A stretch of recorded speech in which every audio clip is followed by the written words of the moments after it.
और यमन के हूतियों के चीफ ने कहा है कि अगर पाकिस्तान ने सऊदी अरब के साथ जो मिलिट्री पैक किया है उसमें कदम बढ़ाया ना, तो हम 25,000 लाशों को के लिए कब्रें तैयार रखेंगे, पाकिस्तान के 25,000 फौजियों के। एक बात याद रखिए कि अब तक सऊदी अरब पे किस मुल्क ने सबसे ज़्यादा हमले किए हैं? यमन से हुए शायद ज़्यादा। यमन से। यमनीज हैं, उनका सऊदी अरब के साथ कन्फ्लिक्ट्स हैं, उसको ईरान सपोर्ट कर रहा। अगर इसराइल ईरान और सऊदी अरब का तनाज़ा होता है तो पाकिस्तान उस वक्त किसका साथ देगा? सऊदी अरेबिया है उसकी ईरान के साथ या यमन के साथ कोई इस तरह की सिचुएशन होती है तो फिर इस डिफेंस पैक्ट के तहत पाकिस्तान की पोजीशन क्या होगी? तो क्या सऊदी अरब पाकिस्तान की मदद को पहुंचेगा, जो मुल्क अपनी हिफाजत नहीं कर सकता, जिसके तमाम कंट्रोल्स एयर डिफेंस सिस्टम के कंट्रोल जो हैं वो गालिबन कोड्स जो हैं वो अमेरिका के पास है। नमस्कार, जय हिंद। आज की लेटेस्ट खबर के बारे में हम बात करते हैं। पाकिस्तान और सऊदी अरब के बीच में जो डिफेंस डील हुई है उसके बाद से पाकिस्तान का क्या हश्र होगा ये तो आपको बहुत जल्द पता चल जाएगा, क्योंकि सऊदी अरब का सबसे बड़ा विद्रोही दुश्मन जो है वो यमन का हूती है। अब यहाँ सवाल उठता है कि पाकिस्तान सऊदी अरब के सबसे बड़े विद्रोही दुश्मन के साथ यानी कि हूती के साथ जंग लड़ेगा। जब सऊदी के ऊपर अगर हूती हमला करता है तो पाकिस्तान भारत से तो लड़ पाता नहीं है। पाकिस्तान जो है वो अपने सुरक्षा तो कर नहीं पाता है और चला है सऊदी अरब की सुरक्षा करने। और यहाँ बात दूसरी तरफ ये भी की जाए कि सऊदी अरब क्या भारत से पंगा लेगा अगर पाकिस्तान के ऊपर भारत ने कुछ हमला किया या फिर कुछ भी किया, क्योंकि शुरुआत जो है वो पाकिस्तान ही करता है भारत से जंग छिड़ने की। अगर भारत करता है तो भारत तो पाकिस्तान को उड़ा के रख देता है। तो सऊदी अरब क्या इस चीज़ में सामने आगे आएगा? इस पे मैं आपको ये बता दूं कि सऊदिया ने ये कहा है कि जैसे मैंने कहा था कि भारत को बैकडोर से चीज़ें क्लियर की गई हैं कि ये सऊदिया ने कहा है कि ये डिफेंस डील नहीं है ना मिलिट्री डील है, ये सिक्योरिटी डील है। अब सिक्योरिटी डील क्या है, जो मैंने आपको कल बताया था कि हूतियों का या इंटरनल कोई मसला होता है तो तुम लोग बेशक आओ। तो अजीज़ दोस्तों देखें, पाकिस्तान का किसी भी कंट्री के साथ मिलिट्री पैक्ट हो नहीं सकता, इसलिए कि भिखारियों को कोई पार्टनर नहीं बनाता। चाइना ने पूरी हद से ज़्यादा कोशिशें कर ली। सऊदी अरब से तो चाइना बहुत बड़ा मुल्क है, economy wise, military wise, development wise, हर लिहाज से। तो चाइना ने इतने सालों तक 15-20 साल से पाकिस्तान के साथ करके देख लिया की बात की है, ना कर्जे की बात की है, ना मदद की बात की है।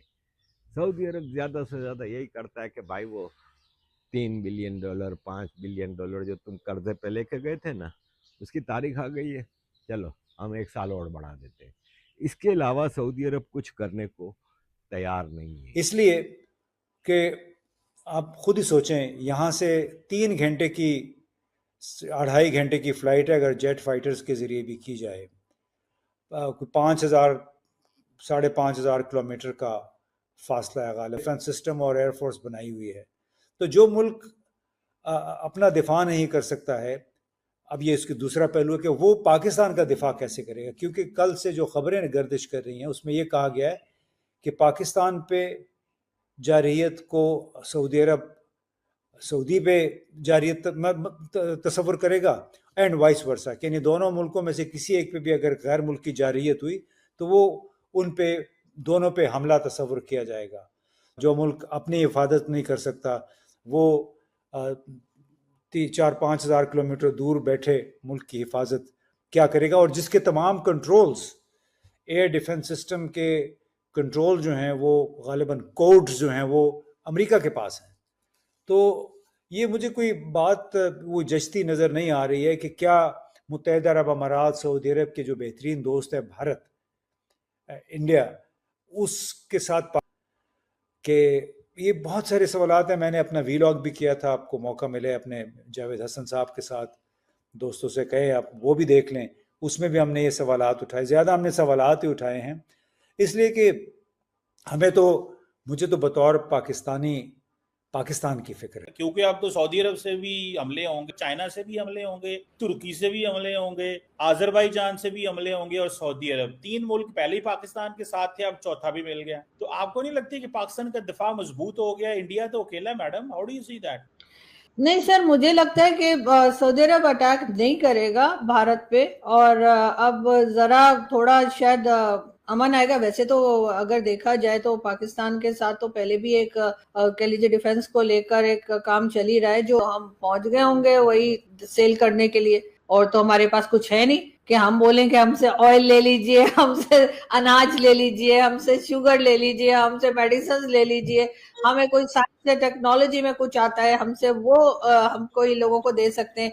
हमारे पास सर ले दे के एक न्यूक्लियर वेपन ही है जो हम सारे वक्त देते रहते हैं कि जी हम तो चौधरी हैं, हमारे पास तो न्यूक्लियर वेपन है। और इस्लामिक बॉम्ब का नाम हमने दिया है, लेकिन पूरी दुनिया में कई और जगह पर भी न्यूक्लियर वेपन है, लेकिन कभी किसी ने ये नहीं कहा कि, या फिर भारत में और कई जगह पर है कि ये हिंदू न्यूक्लियर वेपन है या ये चाहे पसंद हो या ना हो। तो उनका भी ये कहना है कि तकरीबन $6 बिलियन में पाकिस्तान ने अपने न्यूक्लियर वेपन जो हैं वो सऊदी अरेबिया को दे दिए। और बात है कि वो $6 बिलियन का हमें वो ऑयल देंगे जो कि उधार होगा। तो सर ऑयल तो हमें हमारे अपने यहाँ नहीं निकल आया, तो हमें अब सऊदी अरेबिया से ऑयल लेने की क्या जरूरत है? दूसरे अगर ये समझा जाए कि एक कंट्री पर अटैक जो है वो दूसरी कंट्री पर भी मतलब समझा जाएगा, तो ये कौन से मतलब कोई गर्लफ्रेंड बॉयफ्रेंड बन गए हम कि हमारे ऊपर अटैक होगा तो उनको गैरत आ जाएगी, उन पर होगा तो हम लड़ पड़ेंगे। लड़ नहीं पा रहे, यानी जब हम अपने TTP BLA उन्हीं को नहीं कंट्रोल कर पा रहे, तो अगर सऊदी अरेबिया में किसी किस्म का कोई प्रॉब्लम आता है तो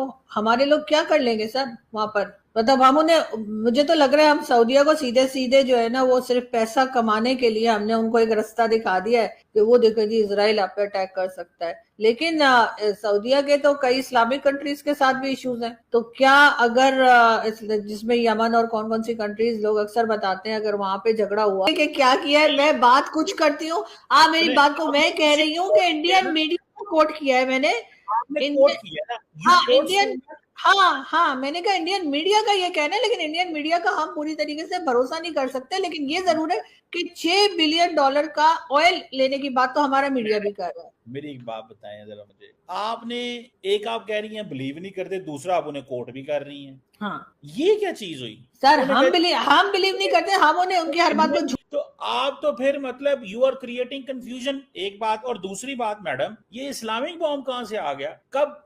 when a Pakistani leader uttered these words कि that this is an Islamic bomb? कब पाकिस्तान की किसी लीडर सर ने कहा? बहुत बार कहा है सर, कई लीडर्स ने कहा है, इमरान खान के जमाने में कहा गया, अभी भी हमारे डिफेंस मिनिस्टर साहब जो हैं वो भी कहते हैं जी हम तो सारे इस्लामिक बॉम्ब है हमारे पास, हम तो तमाम गल्फ कंट्रीज का इस्लामिक कंट्री में एक हम ही है जो जिसके पास न्यूक्लियर पावर है, तो हम तो सबकी मदद उसने हमें दिए थे कुछ साल पहले, और कहा था कि 72 आवर्स के अंदर वापस करने होंगे अगर मांगेगा सऊदिया, आप रिकॉर्ड पे चेक कर लिएगा। तो कहा था कि जैसे जैसा कि जानते हो कि यमन का हुती, इससे जो है बड़े बड़े देश यानी कि अमेरिका वगैरह भी पंगा नहीं लेते हैं, क्योंकि वो जानते हैं कि कितना विद्रोही है सऊदी का और कितना खौफनाक इसका काम है, ये किस तरह से जंग करता है। तो इससे क्या पाकिस्तान जंग लड़ेगा सऊदी अरब के लिए? सबसे बड़ा मुद्दा तो यहाँ पे ये उठता है, ये नॉर्मल सी जंग में हार जाते हैं तो ये यमन के हुती से कैसे लड़ेंगे? वो भी सऊदी अरब को कैसे बचाएंगे? ये बातें बड़ी बड़ी कर देते हैं, बड़ी बड़ी डींगे मार देते हैं, सिर्फ पैसा कमाने के लिए, सिर्फ डॉलर लेने के लिए, अरब के पैसे लेने के लिए इसने बड़ी बड़ी बातें तो कर दी सऊदी अरब से कि अगर आप पर कोई हमला करेगा तो हम अपनी पाक फौज भेजेंगे। लेकिन सबसे बड़ा मुद्दा तो यहाँ पर ये होता है ना कि अगर पाकिस्तान के अंदर भारत हमला कर रहा होता है, भारत के साथ अगर जंग हो रही होती है, छिड़ रही होती है, तो पाकिस्तानी फौज सबसे पहले सरेंडर मार देती हैं, रिजाइन कर देती हैं। तो अब सऊदी अरब के साथ अगर हुती या यमन की कोई जंग छिड़ी तो पाकिस्तान के जो पाक फौजी है क्या वो सरेंडर नहीं करेंगे? ऑब्वियसली करेंगे। जब वो अपने मुल्क में हो रहा हो सब में देख करके डर के दहशत में सरेंडर कर देते हैं, तो ये तो बहुत बड़ी बात हो गई हुती के साथ करना। इससे बड़े बड़े देश जो हैं वो पीछे हटते हैं लड़ने से, जंग करने से। तो अब बहुत मज़ा आएगा, बहुत ही इंटरेस्टिंग न्यूज़ आएगी अगर सऊदी अरब के ऊपर हुती ने कभी हमला किया या जंग छेड़ी तो पाकिस्तान क्या उसका साथ देगा? मेरे अकॉर्डिंग तो बिल्कुल नहीं देगा। आप अपनी क्या राय है वो जरूर बताइएगा कमेंट बॉक्स में। और वहीं दूसरी तरफ बात की जाए, सऊदी अरब पाकिस्तान का साथ देगा? अगर पाकिस्तान के ऊपर कोई अरब देश ही क्यों ना हमला कर दे, चाहे भारत हमला कर दे, अमेरिका हमला कर दे, क्या सऊदी अरब सामने आकर के पाकिस्तान की सुरक्षा करेगा? ये दोनों आखिर ठहरे तो इस्लामिक देश ही ना, इनकी फितरतें जो हैं वो टाइम के अकॉर्डिंग बदलती हैं। और ये बात आप नोट करके रख लीजिएगा कि ये दोनों एक दूसरे का साथ नहीं देंगे। इन्होंने डील तो कर ली, पर ये डील जो है ये दोनों ही तरफ से तोड़ी जाएगी। आपकी क्या राय है कमेंट बॉक्स में ज़रूर बताइएगा। अगर वीडियो अच्छी लगी हो तो like, share and comment and subscribe please.